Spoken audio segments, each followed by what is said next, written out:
Hi friends, మీకు ఈ విషయం తెలుసా? వాట్సాప్ లోని మన స్టేటస్లు కూడా దొంగచాటుగా చూస్తున్నారని మీకు తెలుసా విషయం? వాట్సాప్ లోని స్టేటస్ పెట్టగానే ఎంతమంది చూసారా అని వ్యూ అయితే చూస్తాం కదా. ఆ చూసిన దగ్గర ఎవరెవరు చూసారా అని అన్ని విజిబుల్ గా కరెక్ట్ గా కనిపిస్తాయి. మనకి తెలియకుండా కూడా కొంతమంది దొంగచాటుగా చూస్తున్నారు. అదేంటో అదేం అలవాటో వాళ్ళకి. డైరెక్ట్ గా చూస్తే ఏమవుతుంది? ఎందుకు అంత దొంగచాటుగా చూడాల్సిన అవసరం ఏంటి? కూడా ఈ విషయం రీసెంట్ గా అయితే తెలిసింది. ఏ విధంగా అంటే, వాట్సాప్ లోని స్టేటస్ అయితే షేర్ చేశాను. చక్కగా అందరూ చూస్తున్నారు, వ్యూ అనేది చూసుకుంటున్నాను.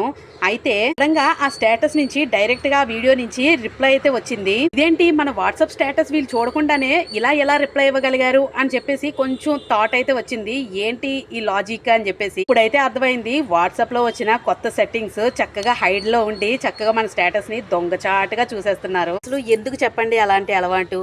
చూడాలనుకుంటే డైరెక్ట్ గా చూడండి, ఎందుకు హైడ్లో చేసి చూడడం? వాట్సాప్ కూడా ఇలాంటి వాళ్ళ కోసమేనేమో అంతంత సెట్టింగ్స్ అయితే ఇస్తుంది. మొబైల్లో కూడా ఇలా చూసే వాళ్ళు ఎవరైనా ఉన్నారేమో ఒకసారి కనిపెట్టుకోండి. అంటే మాత్రం తప్పకుండా మీరు కూడా కామెంట్ అయితే చేయండి. ఏదో రోజు అయితే తప్పకుండా దొరుకుతారు వాళ్ళు.